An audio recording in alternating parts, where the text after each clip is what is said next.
നമസ്കാരം. CPM cyber quotation നേതാവ് അർജുൻ ആയങ്കി ഇപ്പോൾ തലശ്ശേരിയിലെ ജയിലിൽ അഴിയെണ്ണുകയാണ്. വളരെ വിചിത്രമാണ് കഴിഞ്ഞ ദിവസങ്ങളിൽ നടന്ന സംഭവങ്ങൾ.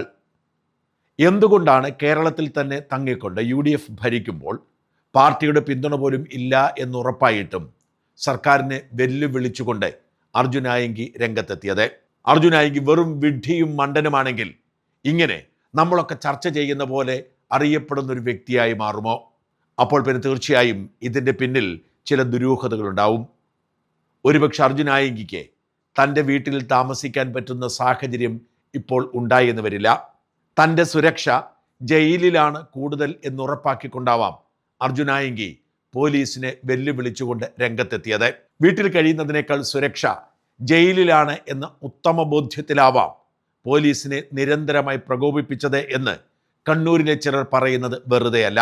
അല്ലെങ്കിൽ പിന്നെ ഈ കേരളത്തിൽ തന്നെ അങ്ങോട്ടും ഇങ്ങോട്ടും യാത്ര ചെയ്തുകൊണ്ട് ഒരു മാസ്ക് പോലും വയ്ക്കാതെ ടോൾ പ്ലാസകളിലൂടെ കടന്നുപോയി അർജുൻ ആയങ്കി പോലീസിനെയും സർക്കാരിനെയും വെല്ലുവിളിക്കുമോ? അർജുൻ ആയങ്കി ഒരു വലിയ ചർച്ചാ വിഷയമായപ്പോൾ CPIഎമ്മിൻ്റെ സമുന്നത നേതാവായ MV ജയരാജൻ ഒരു കാരണവുമില്ലാതെ അർജുൻ ആയങ്കിയെ തപ്പിപ്പിടിച്ച് ജയിലിലടയ്ക്കണം, വെടിവെച്ചാലും കുഴപ്പമില്ല എന്ന് നിലപാടെടുത്തത് ഇതിൻ്റെ തുടർച്ച തന്നെയാണ്. പിണറായി വിജയനും അർജുൻ ആയങ്കിയെ പരസ്യമായി തള്ളി പറഞ്ഞിരുന്നു. അതുകൊണ്ട് തന്നെ അർജുൻ ആയങ്കിയെ പൂട്ടിക്കെട്ടി എന്ന് നമ്മൾ പറയുമ്പോഴും ഒരുപക്ഷെ പോലീസ് അർജുൻ ആയങ്കിയുടെ ജീവൻ സംരക്ഷിച്ചിരിക്കുകയാണ് എന്നതാവാം ഇനി വ്യക്തമാവാൻ പോകുന്ന കഥകൾ. CPIഎം എന്ന രാഷ്ട്രീയ പാർട്ടി അങ്ങനെയാണ്. അവർക്ക് അധികാരം ഇല്ലാതെ വരുമ്പോഴാണ് അവർ സുപ്രധാന വ്യക്തികളെ വധിക്കുന്നത്. TP ചന്ദ്രശേഖരനെ വധിക്കാൻ അവർ കാത്തിരുന്നത് 2011 തെരഞ്ഞെടുപ്പ് പരാജയം കഴിഞ്ഞ് 1 വർഷമാണ്. ചന്ദ്രശേഖരനെ കൊന്നില്ലെങ്കിൽ ഒഞ്ചിയത്ത് ആരംഭിച്ച ആ കൊടുങ്കാറ്റ് അങ്ങ് വടക്കോട്ട് വീശുമെന്നും പിണറായി വിജയന്റെ മുഖ്യമന്ത്രി സ്വപ്നമെല്ലാം പാഴാകുമെന്നും തിരിച്ചറിഞ്ഞുള്ള ഗൂഢാലോചനയുടെ ഭാഗമായിരുന്നു ആ കൊലപാതകം. അതിന് സമാനമായ എന്തോ സംഭവിച്ചിരിക്കുന്നു എന്ന് വ്യക്തമായതുകൊണ്ടാണ് കണ്ണൂരിലെ CPM ഗുണ്ടാ സംഘത്തിലെ പ്രമുഖനായ അർജുൻ ആയങ്കി സ്വയം വിഡ്ഢിവേഷം കളിച്ച് പോലീസിന് കീഴടങ്ങിയത് എന്ന് വേണം വിശ്വസിക്കാൻ. നോക്കൂ, അർജുൻ ആയങ്കിയെ ഇന്നലെ അറസ്റ്റ് ചെയ്ത് തലശ്ശേരി കോടതിയിൽ ഹാജരാക്കുമ്പോൾ എല്ലാ ചാനലുകളും പറഞ്ഞിരുന്നത്, നമ്മളൊക്കെ കരുതിയിരുന്നത് അർജുൻ ആയങ്കിക്ക് ജാമ്യം കിട്ടും, അപ്പോൾ പോലീസ് അർജുൻ ആയങ്കിയെ മറ്റൊരു കേസിൽ അറസ്റ്റ് ചെയ്യുമെന്നാണ്. ജാമ്യമില്ലാത്ത വകുപ്പ് പോലും ആയിരുന്നില്ല അർജുൻ ആയങ്കിക്കെതിരെ ചുമത്തിയിരുന്നത്. പോലീസ് ആഭ്യന്തരമന്ത്രിയെ അപമാനിച്ചു, പോലീസിന് അപമാനമുണ്ടാക്കി തുടങ്ങിയ കേസുകളായിരുന്നു. എല്ലാവരും ഞെട്ടിച്ചുകൊണ്ട് അർജുൻ ആയങ്കിക്ക് വേണ്ടി ജാമ്യാപേക്ഷ നൽകാൻ ആരും എത്തിയില്ല. അതുകൊണ്ട് തന്നെ അർജുൻ റിമാൻഡിലായി. വേണമെങ്കിൽ പോലീസിന് മറ്റ് കേസുകളിൽ അർജുനെ കസ്റ്റഡിയിൽ വാങ്ങാം. പക്ഷെ ഞാൻ മനസ്സിലാക്കുന്നതനുസരിച്ച് പോലീസ് ധൃതി കാണിക്കില്ല. അർജുൻ ആയങ്കിക്കെതിരെ എടുത്തിരിക്കുന്ന ഏറ്റവും പ്രധാനപ്പെട്ട കേസ് കോതമംഗലം പോലീസിനെ ഭീഷണിപ്പെടുത്തി എന്നതാണ്. കോതമംഗലം SHIയെ പെൻഷൻ വാങ്ങി ജീവിക്കാൻ അനുവദിക്കില്ല, നമുക്ക് കാണാം എന്ന് പറഞ്ഞ് വധഭീഷണി മുഴക്കിയതുമായി ബന്ധപ്പെട്ട കേസിൽ അർജുൻ മുൻകൂർ ജാമ്യാപേക്ഷ സെഷൻസ് കോടതിയിലും ഹൈക്കോടതിയിലും കൊടുത്തെങ്കിലും നിഷേധിക്കപ്പെട്ടു. തുടർന്നാണ് അർജുൻ കീഴടങ്ങാൻ തീരുമാനിച്ച് ഊന്നുകൽ CIയെ ബന്ധപ്പെടുന്നത്. എന്നാൽ ഊന്നുകൽ CI അതിനു വേണ്ട സൗകര്യം ഒരുക്കിയില്ല എന്നാരോപിച്ച് ഊന്നുകൽ CIക്കും ഭീഷണി സന്ദേശം അയച്ചു. ഇതോടുകൂടി കോതമംഗലം പോലീസ് എടുത്തതുപോലെ തന്നെ മറ്റൊരു കേസ് കൂടി ഊന്നുകൽ പോലീസും എടുക്കുന്നു. ഒന്നിന് പകരം 2 കേസുകൾ. കൂടാതെയാണ് അനിൽ നമ്പ്യാരുടെ ഭാര്യയെ അപമാനിച്ചതടക്കമുള്ള മറ്റ് കേസുകളും നിലവിൽ വന്നത്. തലശ്ശേരി കോടതിയിൽ ജാമ്യാപേക്ഷ കൊടുക്കുന്നത് വരെ പോലീസ് മെല്ലെപ്പോക്ക് നടത്തുമെന്നും അങ്ങനെ ജാമ്യം കിട്ടുന്ന സാഹചര്യം ഉണ്ടായാൽ ഇപ്പോൾ മുൻകൂർ ജാമ്യം നിഷേധിച്ച കോതമംഗലം പോലീസ് സ്റ്റേഷൻ കേസിൽ അറസ്റ്റ് ചെയ്യുമെന്നുമാണ് റിപ്പോർട്ട്. ആ കേസിൽ സ്വാഭാവികമായും അർജുൻ ആയങ്കിയെ കണ്ണൂരിൽ നിന്നും നേരെ എറണാകുളത്തേക്ക് എത്തിക്കേണ്ടതുണ്ട്. അവിടെ ഹാജരാക്കി റിമാൻഡ് ചെയ്യണം. ഈ കേസിലെ റിമാൻഡ് കാലാവധി കഴിയുമ്പോഴേയിരിക്കും ഊന്നുകൽ പോലീസിനെ ഭീഷണിപ്പെടുത്തിയതുമായ കേസിൽ അറസ്റ്റ് ചെയ്യുക. അങ്ങനെ ആയങ്കിക്കെതിരെ പുതുതായി എടുത്തിരിക്കുന്ന എല്ലാ കേസുകളിലും ഒന്നിനുമേലൊന്നായി അറസ്റ്റും റിമാൻഡും നടത്താനാണ് പോലീസിൻ്റെ ആലോചന. ചുരുക്കി പറഞ്ഞാൽ അർജുൻ ആയങ്കിക്ക് ഇപ്പോൾ ഇരിക്കുന്ന കേസിലൊന്നും പുറത്തേക്ക് വരാൻ കഴിയാത്ത സാഹചര്യം ഉണ്ടാവും. ഇതിൻ്റെയൊക്കെ ഒടുവിൽ അർജുൻ ആയങ്കിക്കെതിരെയുള്ള കേസുകൾ അവസാനിക്കുന്ന ഘട്ടമുണ്ടായാൽ സ്വാഭാവികമായും കാപ്പ ചുമത്തുന്നതായിരിക്കും അടുത്ത പദ്ധതി. അത്രമാത്രം പോലീസിനെ അവഹേളിക്കുകയും അപമാനിക്കുകയും ചെയ്ത അർജുനെ പിടിച്ച് ജയിലിൽ അടച്ചതിൽ പോലീസിന് വലിയ സൽപ്പേരും കയ്യടിയും കിട്ടുന്ന സാഹചര്യത്തിൽ അർജുൻ ഉടനെയെങ്ങും പുറത്തിറങ്ങാതിരിക്കുന്നതാണ് പോലീസിന് നല്ലത് എന്ന് കണക്കാക്കപ്പെടുന്നു. അങ്ങനെയാണ് കാപ്പ ചുമത്തുന്നതിനെക്കുറിച്ചുള്ള ആലോചനകൾ ശക്തമായത്.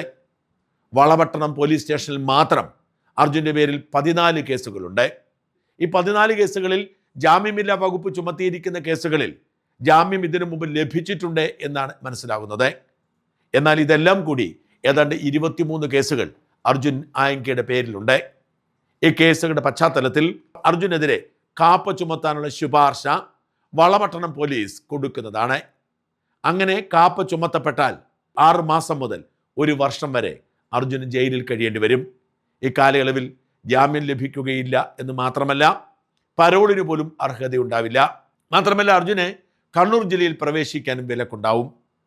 അങ്ങനെ അർജുനെ നിരന്തരമായി അഴിയെണ്ണിക്കാനും വെളിച്ചം കാണിക്കാതിരിക്കാനും തന്നെയാണ് പോലീസിൻ്റെ നീക്കങ്ങൾ. എന്നാൽ അർജുൻ ആഗ്രഹിച്ചത് അത് തന്നെയാണ്. തൽക്കാലം ജയിലിന് പുറത്തേക്ക് വരുന്നത് സുരക്ഷിതമല്ല. തന്നെ വധിക്കാൻ CPM-ന് കൃത്യമായി പദ്ധതിയുണ്ട് എന്നും അർജുൻ മനസ്സിലാക്കുന്നത് കൊണ്ടാണ് ഇതൊക്കെ പ്രതീക്ഷിച്ചുകൊണ്ട് അർജുൻ പരസ്യ വെല്ലുവിളിക്കിറങ്ങിയത് എന്ന് അർജുനുമായി ബന്ധമുള്ള ചിലരെങ്കിലും പറയുന്നുണ്ട്. CPM-ന് കണ്ണൂരിലെ ഏറ്റവും നിർണായകമായ ഒരു തെളിവ് യന്ത്രമാണ് അർജുൻ ആയങ്കി എന്ന് പറയേണ്ടിയിരിക്കുന്നു. എന്ന് വെച്ചാൽ CPIM കഴിഞ്ഞ 10 വർഷം കണ്ണൂരിൽ നടത്തിയ എല്ലാ കലാപങ്ങൾക്കും എല്ലാ അട്ടിമറികൾക്കും ചുക്കാൻ പിടിച്ചത് അർജുൻ ആയങ്കിയായിരുന്നു. കടുത്ത പാർട്ടി വികാരമുള്ളയാളാണ്. പാർട്ടിക്ക് വേണ്ടി എന്തും ചെയ്യും. അർജുൻ ആദ്യം ജയിലിലാകുന്നത് അഴീക്കോടിന് സമീപമുള്ള അർജുൻ്റെ ഗ്രാമത്തിൽ സംഭവിച്ച ഒരു കേസിൽ സുഹൃത്തുക്കൾ അറസ്റ്റിലായപ്പോൾ അവർ മാത്രം ജയിലിൽ കിടന്നാൽ പോരാ, താനും ജയിലിൽ കിടക്കണം എന്ന് പറഞ്ഞ് ചെയ്യാത്ത കുറ്റം ചെയ്തു എന്ന് പറഞ്ഞ് പോലീസിന് കീഴടങ്ങി ജയിലിലായതാണ്. ആ ജയിൽവാസത്തിൽ ജയിലിൽ കഴിഞ്ഞ പല CPM ഗുണ്ടകളുമായി ബന്ധമുണ്ടാവുന്നു. അങ്ങനെയാണ് അർജുൻ CPM-ന്റെ പ്രധാനപ്പെട്ട കണ്ണൂരിലെ ഗുണ്ടകളിൽ ഒരാളായി മാറുന്നത്. പിന്നീട് സൈബർ ഗുണ്ടായിസം ശക്തിപ്പെട്ടപ്പോൾ ഇൻസ്റ്റയിലും ഫേസ്ബുക്കിലുമൊക്കെയായി അർജുൻ ആഞ്ഞു വീശി.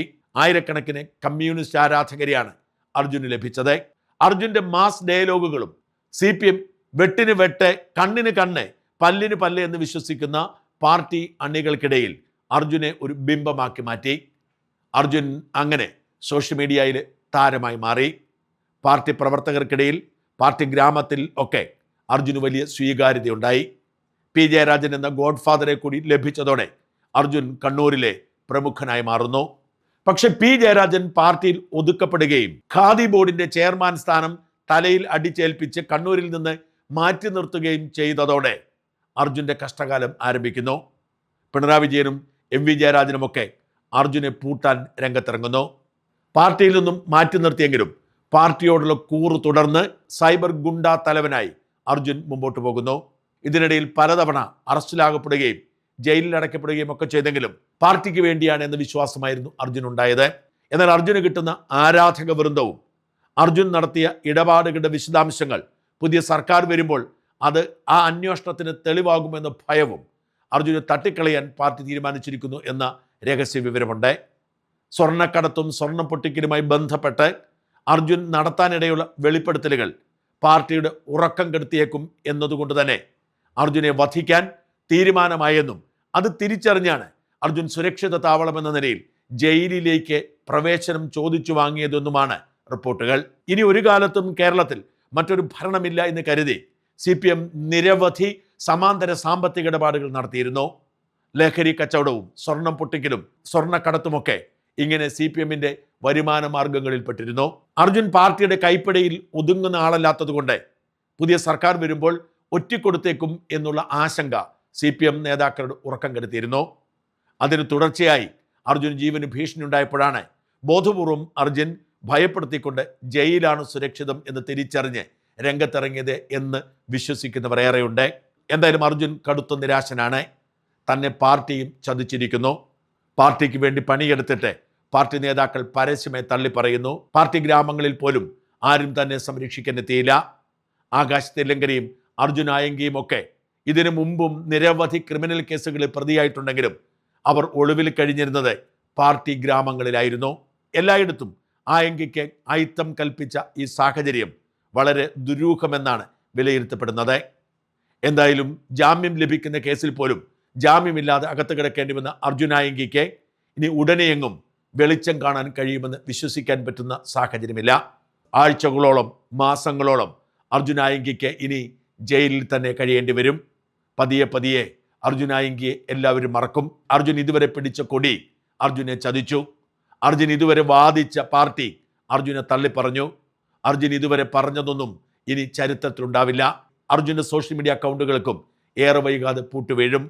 അത് കേവലം 28 വയസ്സുള്ളപ്പോൾ കേരളത്തിൽ ഏറ്റവും അധികം ചർച്ചാ വിഷയമായി മാറാൻ കഴിയുന്ന തരത്തിൽ CPM-ന്റെ ലേബലിൽ ഉയർന്നു വന്ന കൊട്ടേഷൻ ഗുണ്ടയുടെ ഇനിയുള്ള ജീവിതം ജയിലിലെ ഇരുട്ടറയ്ക്കുള്ളിൽ തന്നെയാവുമെന്ന് തീർച്ച.